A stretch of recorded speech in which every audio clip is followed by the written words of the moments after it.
नमस्ते स्टूडेंट्स।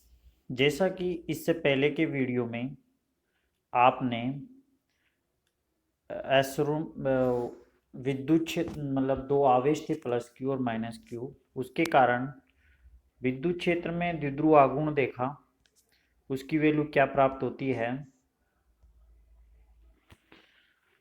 तो आज के वीडियो में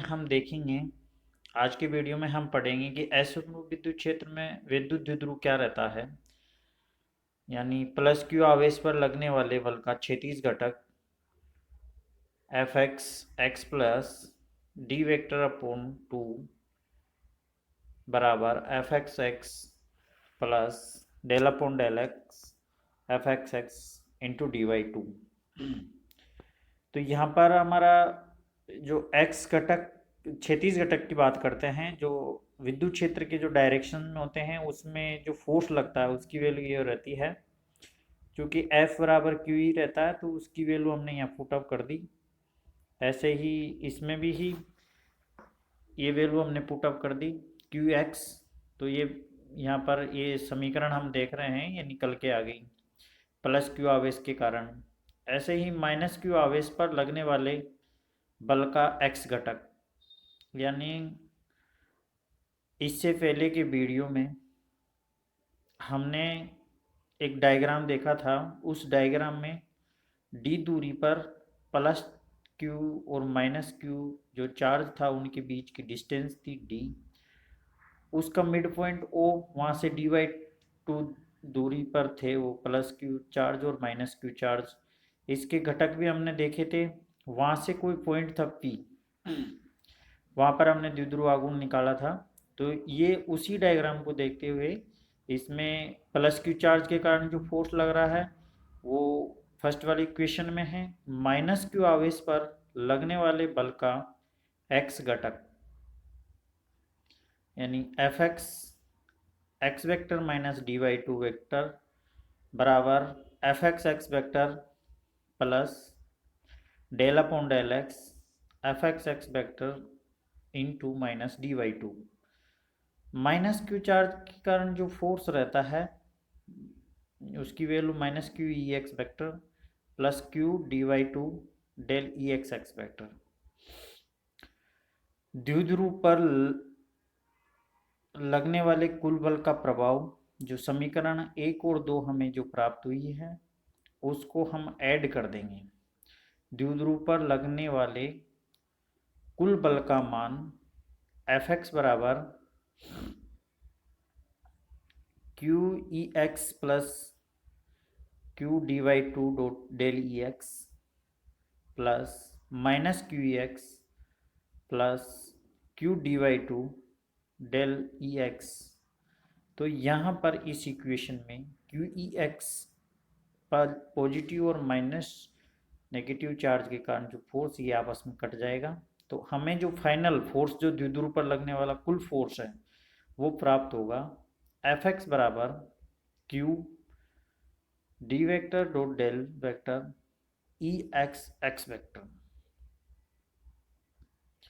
एफ वाई बराबर Q D vector dot del vector, यानी एक्स डायरेक्शन में जो फोर्स रहेगा वो Q D vector dot del E x vector. ऐसे ही वाई डायरेक्शन में जो फोर्स रहेगा एफ वाई बराबर Q D vector dot del vector E Y X vector. ऐसे ही जेड डायरेक्शन में ई जेड बराबर Q D vector dot del E Z Z vector. द्विध्रुव आघूर्ण का मान पी वेक्टर के रूप में हम निम्न प्रकार लिख सकते हैं इसको, यानी जो ऊपर वाली इक्वेशन हम फोर्स देख रहे हैं एक्स डायरेक्शन में, चूँकि क्यू डी बराबर पी वेक्टर रहता है तो उसकी वैल्यू यहाँ इसमें पुट अप कर दी। तो एफ वेक्टर बराबर P vector dot del E x vector, यानी द्विध्रुव आघूर्ण का मान पी वेक्टर के रूप में हम इस प्रकार लिख सकते हैं एफ वेक्टर बराबर P vector dot del vector इसका मल्टीपल ई एक्स वेक्टर। ठीक है, सदिश रूप में हम इसे, इस जो फोर्स इसके ऊपर लगता है उसको हम ऐसे लिख सकते हैं।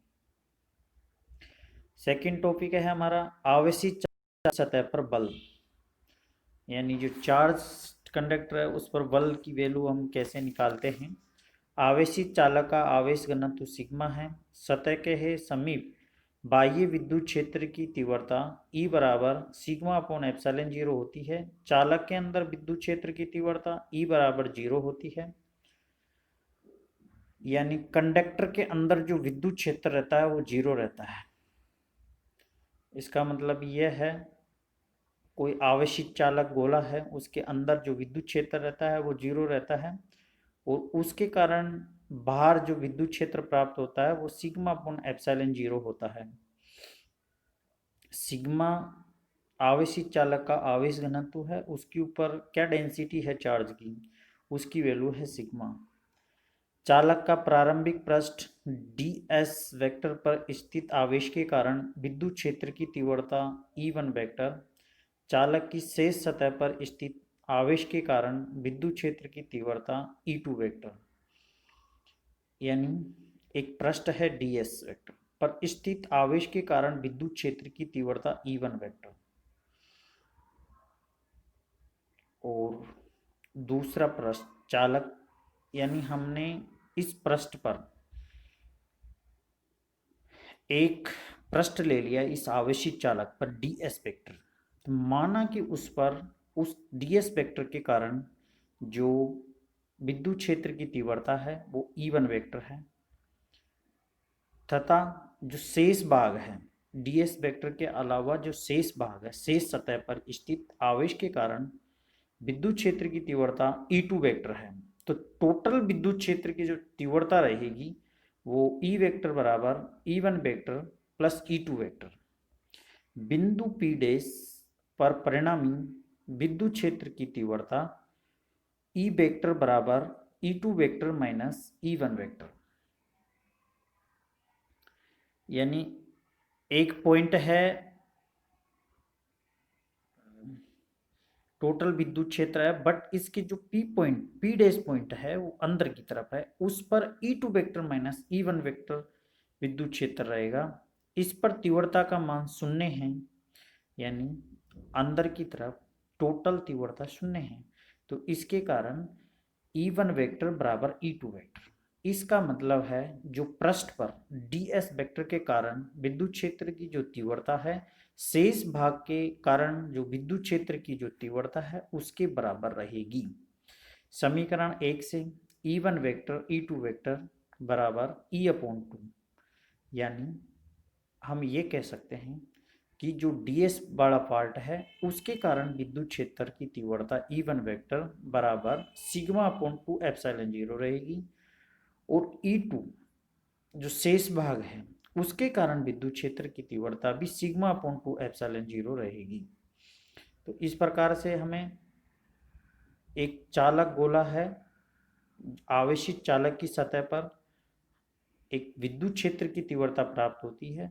उसमें हमने देखा कि जो एक पृष्ठ लेते हैं ds वेक्टर, उसके कारण क्या रहती है विद्युत क्षेत्र की तीव्रता, और शेष भाग के कारण क्या रहती है विद्युत क्षेत्र की तीव्रता, ये भी हमें देखने को मिला। टोटल विद्युत क्षेत्र की तीव्रता क्या रहती है ये भी हमें मिला। अब हम फोर्स निकाल रहे हैं। ds पृष्ठ पर आवेश सिग्मा ds जो कि q बराबर सिग्मा ds रहता है, यानी जो आवेश घनत्व इंटू जो पृष्ठ है क्षेत्रफल है वो रहेगा।